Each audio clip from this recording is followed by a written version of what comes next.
안녕하세요. 오늘은 3월 30일 목장 성경 공부로 히브리서 2장을 같이 살펴보도록 하겠습니다.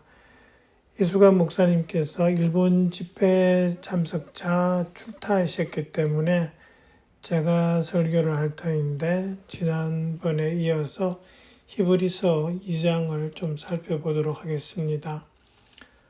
히브리서 2장으로 들어오면 1절을 잘 보시면은요, 들은 바를 더욱 굳게 간직하여 잘못된 길로 빠져드는 일이 없어야 마땅하겠습니다. 이렇게 돼 있죠. 그러니까 다시 말해서 잘못된 길로 빠져들지 말라라는 경고의 말씀입니다.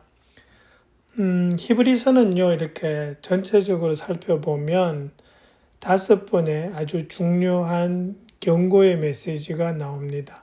그것을 바탕으로 이렇게 편지가 구성되어 있습니다. 근데 그 경고의 메시지가 사실은 내용상으로 보면 크게 다르지 않습니다. 근데 말이 조금씩 바뀝니다.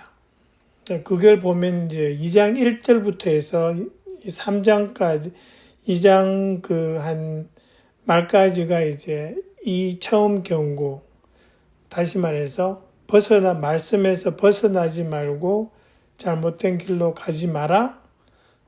다른 의미로는 구원을 소홀히 하지 말라. 이런 경고입니다. 근데 다른 경고는 이제 3장에 들어가면은 마음을 완고하게 하지 말라. 그런 경고가 나오고, 또 5장 11절부터 6장까지는 믿음으로부터 멀어지지 말라. 그리고 10장으로 가면 흔들리지 말고 소망을 굳게 붙잡자. 그리고 12장으로 가면 은혜에서 떨어져 나가지 말라. 이런 경고의 메시지와 함께 그것을 부연 설명하는 내용들이 나온다고 보시면 히브리서의 구성을 조금 이해할 수 있습니다. 그러면서 이제 우리가 생각해야 되는 것은 1장에서 무슨 말씀을 했냐 하면 천사와 예수님을 비교했습니다. 그죠? 그러면서 예수님께서 천사보다 더 위대한 분이시다라는 걸 이야기했고, 이제 들어오면 들은 바를 굳게 간직해라 라고 하는데 그 간직해야 되는 이유를 설명을 하면서 예수님께서 어떤 분인지를 우리가 올바로 알면 예수님의 그 말씀을 더욱더 잘 간직할 수 있지 않겠냐라는 그런 의미로 해서 이 2장 한 5절부터 그 구원의 창시자라는 그 제목을 가지고 예수님의 그 대속의 죽음에 대해서 좀 더 자세하게 설명해 나가는 그런 모습들을 우리가 볼 수 있습니다. 그 1절에서 나오는 들은 바를 더욱 굳게 간직하여라는 그 말은 목적이 뭡니까? 들은 바를 더욱 굳게 간직하는 목적은 잘못된 길로 빠져들지 않게 하기 위함이죠. 근데 이제 여기서 잘못된 길로 빠져든다라는 게 길 잘못 든다라는 그런 의미로 해석이 되겠지만은, 개역 성경을 보면 더욱더 원어에 충실하게 번역을 해놨습니다. 잘못된 길로 빠져들지 않는다라는 그 말을 영어 성경을 보면 drift away 이런 쪽으로 번역해 놓은 성경들이 있습니다. 다시 말해서 이거는 그냥 흘러다니는 겁니다. 세상 풍조에 따라서 흘러다니는 것. 그게 잘못된 길로 빠져든다라는 의미입니다. 그래서 저희 세번역은 좀 의역을 했고 개역 성경은 좀 더 단어 그 자체의 의미를 그렇게 강조했다는 그런 쪽으로 번역했다고 보시면 좀 쉽습니다. 그 다음에서 2절에 들어가면은 천사들을 통하여 하신 말씀, 이렇게 그 말씀이 효력을 내어 이렇게 나오죠. 그죠? 이게 뭐냐? 이거는 구약 말씀을 말하는 겁니다. 특별히 율법.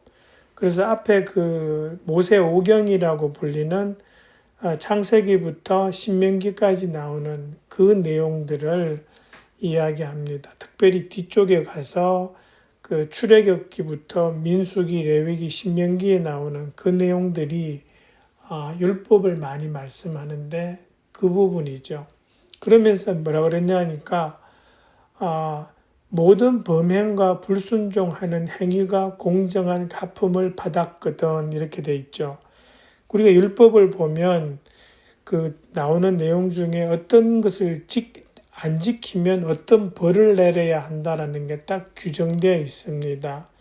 목숨을 취해야 되는 그런 벌도 있고 또 재산이나 그런 쪽으로 해서 갚아야 되는 그런 벌도 있는데 그 율법에 대한 것은 그렇게 딱 정리가 되어 있는 거죠. 그걸 받습니다. 그죠? 어기면 받습니다. 그러다 보니까 여기서 하시는 말씀은 구원에 관한 말씀을 소홀히 했을 때에도 그에 따르는 벌이 있을 것이라는 것은 분명하다라는 것을 우리가 2절과 3절부터 이렇게 생각해 볼 수 있다라는 거죠. 그러면서 3절에 보시면은 구원을 이야기하면서 이 구원은 주님께서 처음에 말씀하신 것이요 이렇게 돼 있어요. 예수님께서 말씀하신 거다. 처음에 말씀하신 거다. 이거를 그냥 복음서에 보면은 제일 쉽게 알 수 있는 게 그 마가복음 1장 15절입니다. 예수님께서 그 사역을 시작하시면서 뭐라 그러시냐니까 때가 찼다. 하나님의 나라가 가까이 왔다. 회개하여라. 복음을 믿어라. 이게 예수님께서 하신 말씀을 그 구원의 메시지를 진짜 간단하게 말씀한 거죠. 그러니까 하나님의 나라가 가까이 왔다. 그러니까 지금 우리가 심판의 때가 오고 있고 그 전에 회개하고 예수님 믿어서 영생의 심판에 이르는 것이 아니라 영생에 이르는 그쪽으로 가도록 하는 것이 복음의 메시지입니다. 그죠? 그게 이제 예수님이 하신 처음에 하신 말씀 그렇게 우리가 생각해 볼 수 있고요. 뒤에 가보면 또 그런 말씀이 있죠. 들은 사람들이 우리에게 확정하여 준 것이다. 예수님이 말씀하셨고 그것을 들은 사람이 우리에게 확정해 줬다 그러니까 지금 히브리서를 받는 사람들은 예수님으로부터 들은 게 아니죠. 예수님부터 들은 사람이 전해준 겁니다. 그러니까 이제 지금 상황적으로 이해가 되시겠죠. 지금 이 히브리서를 받는 사람들은 1세대 사람들이 아니에요.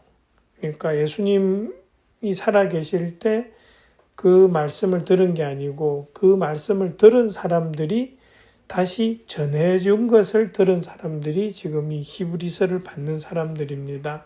그러니까 세대가 좀 바뀌었다. 그리고 예수님으로부터 시간이 좀 지났다라는 것을 우리가 알 수 있는 그런 대목입니다.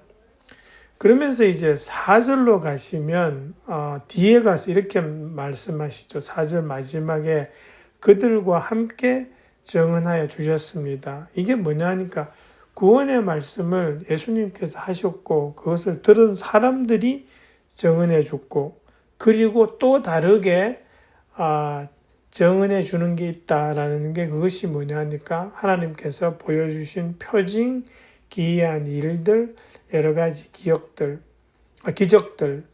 그럼 우리 생각해 볼 수 있는 게 사도들을 통해서 또 빌립 집사나 이런 사람들 그리고 사도 바울의 그 사도행전에 나오는 그 수많은 기적들 그리고 그 놀라운 역사들 그리고 사람들한테서 나타나던 그 성령의 은사들 이런 것들이 지금 예수님의 그 복음이 사실이라는 것 그것이 진리라는 것을 사람들에게 이야기해 줄 수 있었다라는 거죠. 그것을 지금 이 히브리서 기자는 그렇게 표현하고 있는 겁니다. 그들과 함께 정언하여 주셨습니다. 여러분 우리도 지금 그런 거죠. 우리도 예수님으로부터 직접 받지는 못하지만 성령님을 통해서 우리 가운데 일어나는 성령의 역사와 또 수많은 사람들의 간증과 우리에게서 나타나는 성령의 은사들을 통해서 우리가 하나님의 말씀이 진리라는 것을 우리가 더욱더 알 수 있는 거죠. 그 다음에 이제 5절부터 8절의 말씀을 이렇게 이해를 하려고 그러면 이 중간에 나오는 그 시편 8편부터 4절, 8편의 4절부터 6절 말씀이 인용되고 있는데 이걸 좀 이해해야 합니다. 제가 그 슬라이드에는 지금 시편 말씀을 인용해 놨습니다. 그죠? 그 사람이 무엇이기에 주님께서 이렇게까지 생각하여 주시며 사람의 아들이 무엇이기에 주님께서 이렇게까지 돌보아 주십니까? 주님께서는 그를 하나님보다 조금 못하게 하시고 그에게 존귀하고 영화로운 왕관을 씌워주셨습니다. 주님께서 손수 지으신 만물을 다스리게 하시고 모든 것을 그의 발 아래 두셨습니다. 여기서 잘 보면 사람의 아들 이런 말이 나오죠. 단수입니다. 이게 해석이 두 가지로 될 수 있습니다. 사람이 나왔기 때문에 이 시편 원래 4절부터 6절은 사람에 대한 것입니다. 그죠? 사람을 하나님보다 조금 못하게 만드시고 이렇게 되고요. 주님께서 지으신 만물을 사람으로 하여금 다스리게 하시고라는 그렇게 해석이 되죠. 이거는 이제 창세기 1장 28절에 나오는 말씀.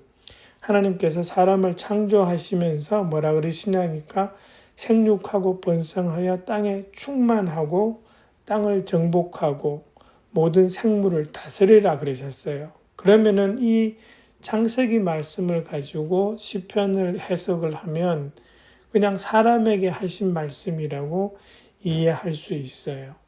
근데 다른 해석이 또 뭐 있냐니까 요때 그라는 사람의 아들 예수님께서 본인을 이야기하실 때 인자라고 하신 그거거든요. 그러면 이 시편 말씀을 예수님께 적용해서 해석할 수 있다라는 거죠. 그죠? 그러면 이게 전반적으로 이게 무리가 없이 해석이 됩니다. 그리고 7절하고 9절에 보면 영광과 존귀의 면류관 이런 말이 나와요. 그러면 이게 또 부활하신 예수님께 적용되는 것으로 해석하면 아주 자연스럽게 예수님의 어떤 통치에 대해서 우리가 적용할 수 있는 거라는 걸 알 수 있습니다. 그죠? 근데 그렇게 두 개가 연관되는데 히브리서는 전반적으로 이 시편을 예수님께 적용하는 쪽으로 이렇게 흘러가고 있습니다. 왜냐하면 계속 이어지는 9절 이하의 내용이 이제 예수님으로 옮겨가기 때문에 그렇습니다. 그러면 이제 그 7절에 나오는 내용이 문제가 되죠. 천사들보다 조금 못하게 하셨으나 시편에는 하나님보다 조금 못하게 하시고 이렇게 돼 있어요. 그럼 예수님에게 적용하는 데 있어서 예수님이 천사보다 조금 못하고 하나님보다 조금 못하고 이러면 말이 안 되죠. 그 성자 하나님이신데 어떻게 하나님보다 천사보다 못할 수가 있어요. 그럼 이때 이거를 예수님께 적용하려고 그러면 이때 이 부분은 신성을 가지신 하나님으로서의 예수님이 아니라 인성, 사람의 모습으로 오셔서 사람의 모든 그 본성을 가지고 사신 그 예수님을 생각하면은, 그죠? 예수님께서 육신을 가지고 사시는 동안에는 그 하나님으로서의 그 신성이 잠시 숨겨져 있거나 온전히 발휘되지 않았죠. 그런 상태에서는 하나님보다 또 천사보다 조금 못하게 하시고라는 게 이해가 되는 거죠. 그러면서 이제 영광과 존귀의 면류관은 죄와 죽음을 정복하시고 부활하신 예수님으로 생각하면은 영광 받으시는 그 모습을 생각하면 딱 그 예수님께 적용하는데 전혀 무리가 없다라는 거죠. 그러면서요, 9절로 가시면은 거기에서 또 살짝 우리가 해석을 잘 해야 되는데, 9절에 보시면 그는 하나님의 은혜로 모든 사람을 위하여 죽음을 맛보셔야 했습니다. 이렇게 되어 있어요. 하나님의 은혜로 이게 무슨 뜻이냐죠. 이거는 이렇게 해석하시면 돼요. 성부 하나님은 사람들의 구원을 위해서 그리스도를 희생하시기로 결정하세요. 그건 하나님이 사람들에게 부어주시는 은혜예요. 그리고 성자 하나님은 그 성부 하나님의 뜻에 순종하기로 하세요. 그죠? 그것도 사람의 입장에서 보면 크나큰 은혜예요. 그리고 성령 하나님께서도 성자 하나님이 십자가의 그 모든 고난을 당하시고 인내하시고 넘어가실 수 있도록 도와주세요. 그러니까 이게 성부, 성자, 성령 하나님의 은혜가 결집돼서 나타나는 것이 예수 그리스도의 죽음인 거죠. 그렇게 해석하시면 그 은혜가 조금 이해가 되실 거고요. 그 다음에 10절에 가시면 또 우리가 조심해야 되는 부분이 그겁니다. 뒤에 가셔서 그들의 구원의 창시자를 고난으로서 완전하게 하신 것은 당연한 일입니다. 이렇게 돼 있어요. 구원의 창시자를 고난으로서 완전하게 하신다. 그럼 예수님이 그 전까지는 십자가 고난까지는 좀 불완전했다는 말인가? 그렇게 생각할 수 있죠. 근데 그건 아닙니다. 그죠? 예수님은 어느 시점에서도 가장 완벽한 사람의 모습, 가장 완벽한 하나님의 모습을 동시에 지닌 분이셨습니다. 근데 이걸 해석을 여러 가지로 가능한데 한 두 가지 정도만 말씀드리면 이런 뜻입니다. 인간에게 있어서 가장 궁극적인 시험과 고통은 죽는 겁니다. 근데 예수님께서 십자가에서 돌아가시기 전까지는 그 고통은 경험하지 않으셨어요. 그죠? 사람에게 있어서 가장 큰 시험과 고통이 죽는 건데 그거를 경험하지 않으셨기 때문에 가장 완벽한 인간으로서의 모든 경험을 하셨다고는 그때까지는 볼 수 없는 거죠. 근데 예수님께서 십자가에서 죽으셨어요. 그러면서 인간이 받을 수 있는 모든 그 고통과 시험은 다 받았다고 하실 수 있는 거죠. 그러시니까 가장 완전한 인간으로서의 모든 것을 다 경험하신 분이 되는 거죠. 그러면서 완벽한 인간으로서 인간의 죄를 짊어질 수 있는 그 자격을 완벽하게 갖춘 분이 되시는 거죠. 그런 의미가 하나 있고, 또 하나는 이 죄는 그러니까 죄의 삭은 죽음입니다. 그래서 이제 그 죄를 속하려 그러면 죽음이 있어야 되는데 그 죄를 하려 그러면 이렇게 짐승을 뿌려서 피를 뿌려서 하든지 해서 피를 뿌려야지 죄를 속할 수 있어요. 그죠? 그리고 죽어버리면 안 되죠. 죽음으로써 죽은 다음에 부활을 해야지 죽음을 이겼다라는 게 증명되죠. 그러니까 예수님께서 하신 게 뭐냐니까 죽으셨어요. 그리고 부활하셨어요. 그것을 통해서 죄를 속함과 죄의 권세를 이긴다라는 것을 증명하시고 완전하게 모든 구원을 이루셨다라는 거죠. 그래서 이때에 구원의 창시자를 고난으로서 완전하게 하신다라는 것은 완벽한 인간의 모습의 어떤 모든 고통을 다 경험하시는 분으로서 대속의 죽음을 죽으시는 사람으로서의 완전한 대속물이 되셨다라는 것, 그리고 죽으시고 부활하심으로써 죄의 문제와 죄의 권세를 다 완벽하게 해결하신 분이 되셨다라는 그런 쪽으로 해석을 할 수 있다라는 거죠. 그 다음에 14절부터 15절에 이렇게 가시면 피와 살 이런 말 나오고 죽음의 공포 이런 말도 나오는데 요 구절을 이렇게 이해하려고 그러면 신명기 32장 39절을 좀 이해하면 좋습니다. 거기에 뭐가 나오냐면 하나님이 말씀하세요. 중간에 보시면 나밖에는 다른 신이 없다. 나는 죽게도 하고 살게도 한다. 나는 상하게도 하고 낫게도 한다. 이렇게 말씀하시죠. 다시 말해서 하나님만이 죽게도 하고 살게도 하실 수 있으세요. 사단은 이런 권세가 없어요. 근데 사단한테 있는 권세가 있는 게 뭐냐 하면 사람을 유혹할 수 있어요.